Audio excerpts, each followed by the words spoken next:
Subject code 18CS2015 Object Oriented Programming Lab. Experiment number 9, multithreading. In this video, we are going to see multithreading concept in Java. So here are some basic programs to demonstrate this concept. So first one is to create a thread, and that thread should print a multiplication table of 5 number. So that's what we are doing here. So we have a class table which is a subclass of superclass thread. So this thread is a superclass, and when you inherit that thread class in another class, so I mean when you make this table as a base class of this thread, so this class also will behave the same like thread. So we'll start from main function now. So when we create an object for this table, which is nothing but a thread, so the thread, we can say that thread is created. So when you apply stat method on that, the run method of that thread, so we can see here the run method has been overridden in this base class. That method will be invoked automatically. So in that run method, we have a local variable, that is int I equals to 1, and using this while loop I have printed the multiplication table of 5 number. So we can see this is the main statement, system.printf. Using this format specifiers, I have to just to keep on updating the values. If so this first uh, specifier, that is integer specifier, is nothing but 5. So in every iteration it can be 5, right? Since this is 5 table, 5 star, and next this one is this should vary, right? 5 star 1 and 5 star 2, in that way, right? So I have used I here. I have passed I, and after that this should be the result of the multiplication. So that's why I have given 5 star I. So this is the multiplied value which is assigned to percentage d. And after that we have to sleep the thread for 3 seconds and print the next line, I mean the next line of this multiplication table. So since sleep method in Java can raise an exception, I have used this try catch block and made this thread sleep for 3 seconds. Since sleep method takes input in milliseconds, so I have given 3000 milliseconds. And after that I have incremented I just to break the loop once the I goes beyond 10. Now we will run this and check if it's working perfectly or not. You can see 5 star 1 equal to 5, and after 3 seconds the next line has been printed. Now in this way it prints up to 10.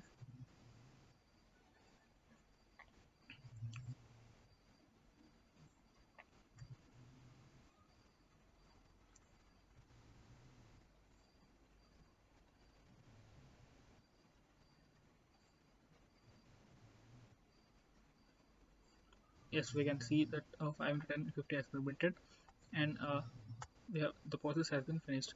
Now this is our first program, and now we'll go to the second program.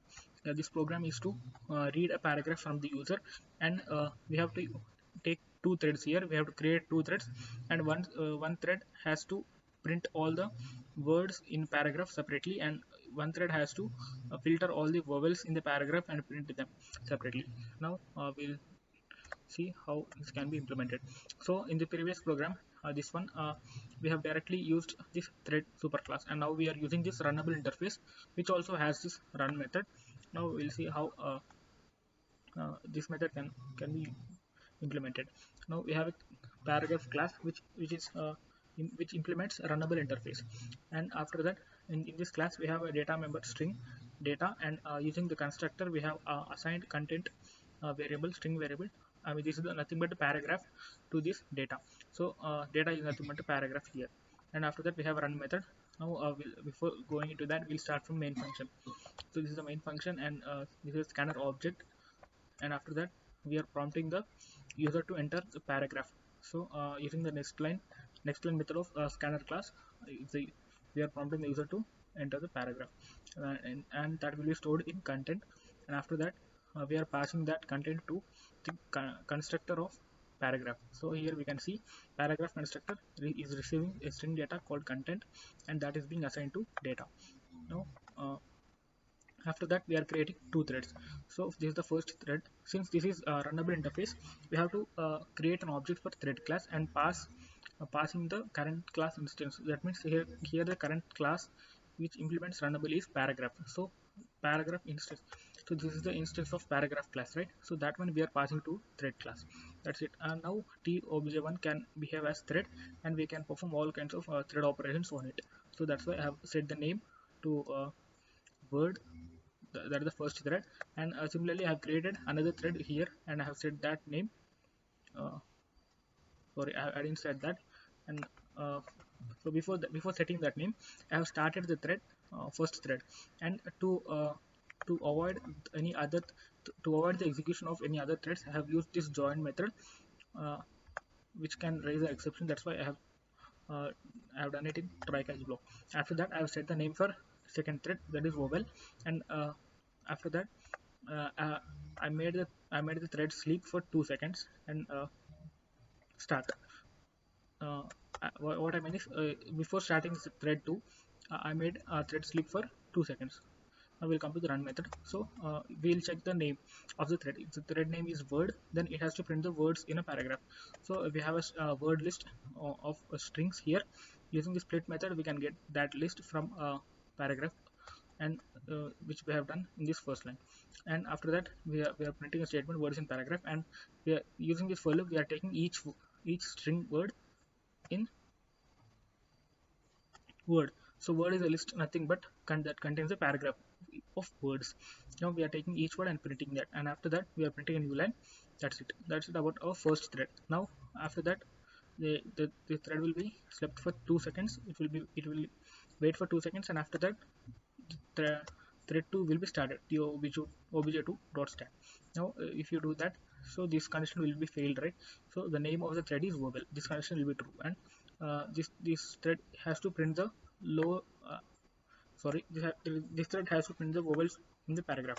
Now to do that, first you have to convert the paragraph to lowercase, all the alphabets in the paragraph to lowercase, because when printing the vowels, if for example if any character is capital A, up, uppercase A, we have to write a condition for all these characters, right? For small and capital letters. So to avoid that, uh, we have to convert all the alphabets to lowercase. And after that, we print a statement vowels in paragraph, and using the for loop and char at method. So lower data is nothing but the paragraph with lowercase letters, and using char at method can take a character by character. So can take each character at I is nothing but the index. So if that character is satisfies any if that character satisfies any of these conditions, then we will print that. So which is nothing but, which means it will be vowel. So that's it. If not, we'll just iterate this loop. That's it about our second thread. Now after finishing that, the program will be finished. Now we'll run this and check. We can see, enter any paragraph. For example, we'll give Karunya Institute of Technology and Sciences. We can see words in paragraph, and after 2 seconds it printed vowels in paragraph. So words in paragraph are Karunya Institute of Technology and Sciences. Vowels in it are AU, and these letters are vowels. That's it about our second program. Now we'll go to our third program, which is nothing but, in this program we will have three threads. The first thread we use to print the sum of two numbers, uh, and that which is arithmetic addition. And in the second thread we use to print the division value of that two numbers. And using the third thread, we have to uh, print the sum of n natural numbers. So that is our third program. So we'll start from this class thread. So this class extends from the superclass thread, and we have created a scanner object here, and using the static int number num2, because these variables have to be static. Because so in this program, basically we use thread t1 to initialize, I mean to get the values from user num1 and num2. So once we assign that values, and if we return from this run method to call this t2 thread, then these values, the scope of these values will be dead. So again, when you call t2, you will get an error code called number and num2 might not have been initialized. So if you make it static, the scope of these variables will be uh, alive until the program is finished. So that's why I have given static in num1 and num2. And now in this run method, uh, before going to run method, we'll start from main method. So in which I have defined three threads: t obj obj1, t obj2, t obj3, t obj4. So not three threads, it is four threads. So I have set the names of these threads to T1, T2, T3, T4 using set name method. And when I start thread 1, I have used join method to in order to stop all other threads from being executed. So I have used this join method. Now after that I have started thread 2, and and for that also I have used join method to avoid on, interruptions in between, right? So after that I have started third thread with join method, and after that I have started fourth thread. Now we'll go to the run method. So in this run method we are checking if the name of the thread is T1. So if it is T1 thread, we have to take the input from the user. So that is num1 and num2 will be assigned with the whatever the values that the user enters. That's it about now here it should be else, right? Yeah, if the thread is T2, if the T2 thread has started, now yeah, that's it. We will print the addition. So sum of these two numbers. If the thread T3 has got started, now then we will print the division value of num1 divided by num2. And or else if the thread 4 is started, we have to print the sum of n natural numbers, right? So in that case, we will take another input, enter data size, and using a while loop, uh, if we'll take the user data and add it to a some local variable. So once doing that, we will print the sum value outside this while loop. So that's it. Our 4 threads are now finished. Now this program will be finished after the 4 threads. Now we'll check if it's working perfectly or not. Enter num1, for example 10, num2 5. Yeah, we can see addition is 5, division n2, and to print the sum of n numbers we have to first give the data size. For example, we'll give 4 data 2 4 6 8. Yeah, that's it. We can see sum as 20. That's it about our third program. Now we will go to fourth program, that is array. So in this program we have so many we have 3 threads. The first thread has to print the even numbers of the array, and second thread has to print the odd numbers of the array, and the third thread has to print the sum of all the elements of the array. So for that I have created 3 threads here.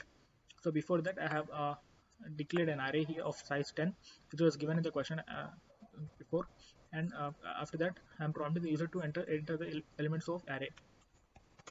Okay, now after that, using this for loop, I'm taking the input from user and storing that in the memory locations of this, indices of this array ARR. And after that, I have created 3 threads. You can see here 3 threads using which I have passed this array to this constructor of operations class, which is nothing but a thread. Since it extends from the superclass thread, I have declared an array here of size 10, and I am assigning that array with this a, which is nothing but I'm passing here, right, that one. And after that I have a run method. So we'll see how I started this method. And after that I have set these names of the threads to even, odd, and total. The first thread is even, second thread is odd, and third thread, the name of the third thread is total. And after that I have started the first thread, so that also I use this join method to stop the other threads from being executed. Now the same is the case from here also. We have started the second thread, and I have suspended all the other threads. I have started the third thread, and I have suspended all the other threads. Now once the thread is started, this run method will be invoked automatically, and we'll check if the thread is even. We have to filter the even numbers from the array. So using a loop that runs across the array, since the condition is I less than array dot length, right? So we'll filter the even numbers. So array of I modulus 2. This is the remainder operator, and if it is equals to 2, we'll print that value. We can see system.out.println array of I, that value.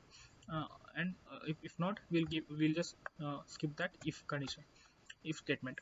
And or else if the name of the thread is odd, we'll print the odd numbers. We can see the condition is not equal to 0, then we will print that value. Otherwise we'll just skip that if part.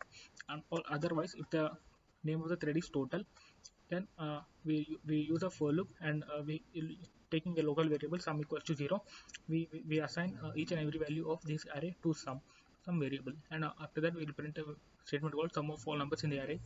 is sum. Now let's run it and check. That's it. Right, our three threads are now finished and the program has been released. Now we'll run this and check the elements of array. We have to give 10 numbers, right? Okay, 5 4 1 3 8 9 7 0 11. Yeah, because after that, now the output can be seen. Even numbers in the array are these, all numbers in the array are this one, and the sum of all elements, all numbers in the array, that is 50. Now I think all these four programs have been executed successfully and for all different kinds of inputs. Thank you.